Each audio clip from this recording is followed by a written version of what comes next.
भारत का पड़ोसी राज्य बांग्लादेश इन दिनों राजनीतिक अस्थिरता के दौर से गुजर रहा है। बांग्लादेश में जब से पहली बार तख्ता पलट हुआ है, तब से बांग्लादेश की राजनीति में कब क्या हो जाए ये कहना मुश्किल है। ऐसे में बांग्लादेश में इस समय अंतरिम सरकार का राज है, जिसमें मोहम्मद यूनुस के हाथों में बांग्लादेश की कमान है। हालांकि जब से उन्होंने कमान संभाली है, तब से ही बांग्लादेश की स्थिति बद से बदतर होती जा रही है। बांग्लादेश की इकोनॉमी की बात की जाए या फिर वहाँ की कानून व्यवस्था की, हर चीज में बांग्लादेश अन्य देशों से पिछड़ता जा रहा है। ऐसे में बांग्लादेश की जनता अंतरिम सरकार पर रुष्ट है और एक बार फिर बांग्लादेश में तख्ता पलट की मांग गूंजने लगी है। वहीं बांग्लादेश में इन दिनों सेना द्वारा मोर्चा संभालते हुए सड़कों पर टैंक और सैन्य अधिकारी देखे जा रहे हैं। ऐसे में अब आपके मन में सवाल ये जरूर आ रहा होगा कि बांग्लादेश में इतने हालात क्यों और कैसे बिगड़े कि सेना को टैंकों के साथ उतरना पड़ा। तो चलिए इस वीडियो में विस्तार से जानेंगे इन सभी सवालों के जवाब। दरअसल बांग्लादेश की राजनीति में फिर से बदलाव हो रहा है। बीते साल बांग्लादेश में छात्र आंदोलन उग्र होने के बाद तख्ता पलट हो गया था, जिसके बाद शेख हसीना को देश छोड़कर भारत में शरण लेनी पड़ी थी। इसके साथ ही बांग्लादेश में अंतरिम सरकार का गठन हुआ, जिसके प्रमुख बने मोहम्मद यूनुस। लेकिन अब एक बार फिर बांग्लादेश में तख्ता पलट होने की स्थिति उत्पन्न हो रही है। बांग्लादेश से खबर आ रही है कि अंतरिम सरकार के मुखिया मोहम्मद यूनुस अपने पद से इस्तीफा दे सकते हैं, जिसका कारण वहां की राजनीतिक अस्थिरता और आर्थिक अस्थिरता बताई जा रही है। क्योंकि जब से बांग्लादेश में मोहम्मद यूनुस सत्ता में आए हैं, तब से ही देश की स्थिति ज्यादा गंभीर हुई है। उन्होंने यूं तो देश की जनता से वादा किया था कि वो हर मोर्चे पर बांग्लादेश के लोगों की हिफाजत करेंगे और जनता से किए सभी वादों को पूरा करेंगे। हालांकि ऐसा हुआ नहीं, बल्कि उनके कार्यकाल में तो देश की स्थिति अर्श से फर्श पर गिरते हुए नजर आई। उनके सत्ता में रहते हुए देश की आर्थिक स्थिति से लेकर देश के राजनीतिक हालात तक बेहद निचले स्तर पर पहुंच गए हैं। वहीं बांग्लादेश की कानून व्यवस्था भी चरमरा गई है, जिसमें सबसे पहले आपको बताते हैं आर्थिक हालातों के बारे में। बांग्लादेश के आर्थिक हालातों का आंकड़ा जारी करते हुए एक रिपोर्ट सामने आई है।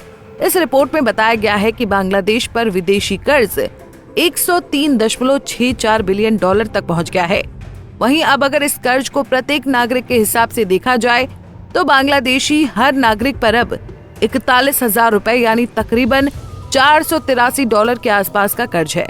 वहीं साल 2015-16 में प्रति व्यक्ति कर्ज $257 था, जो कि शेख हसीना सरकार के कार्यकाल के हिसाब से लगभग दोगुना है।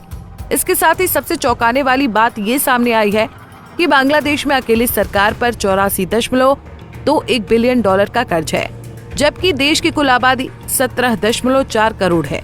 ऐसे में इस रिपोर्ट में ये देखा गया है कि हर व्यक्ति पर ये कर्ज अब दोगुना हो चुका है।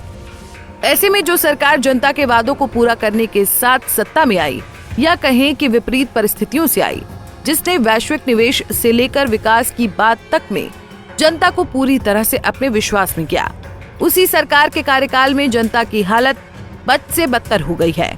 यहाँ बात अगर राजकोषीय स्थिति की जाए तो बांग्लादेश में उसकी स्थिति भी डगमगाई हुई है, जो बांग्लादेश के भविष्य के लिए खतरे की बात है।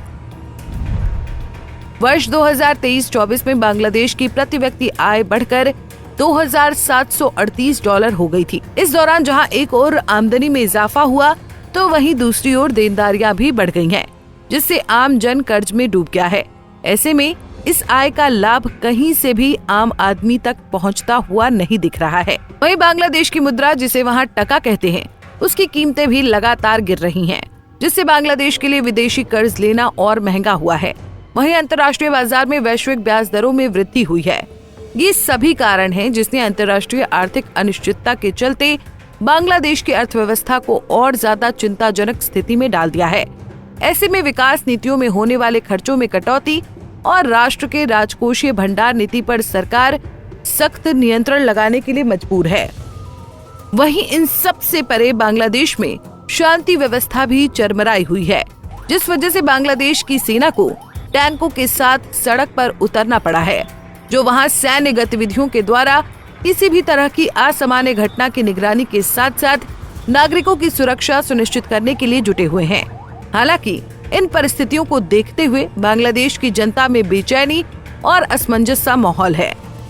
ऐसे में बांग्लादेश की इन परिस्थितियों को देखते हुए कई सारे सवाल उठते हैं कि आखिर देश में जब आर्थिक राजनीतिक हालात खराब हैं, जब वहां बेरोजगारी और तंगी लोगों को बेहाल कर रही है, तो क्या ऐसे परिदृश्य में तख्ता पलट से बांग्लादेश की स्थिति में सुधार संभव है? क्या सेना की तैनाती करना बांग्लादेश की शांति व्यवस्था को बनाए रखने का दीर्घकालिक कदम है, या फिर आने वाले दिनों में कुछ बड़ा होने वाला है? बहरहाल पूरे विश्व की निगाहें इस बात पर टिकी हुई हैं कि आखिर कब बांग्लादेश के हालात सुधरेंगे और वहां के लोग सुख और शांति की सांस ले पाएंगे। Bureau report, Punjab Kesari TV. हमसे जुड़े रहने के लिए हमारे YouTube चैनल को सब्सक्राइब करें और नई वीडियो की नोटिफिकेशन के लिए बेल आइकॉन को दबाएं।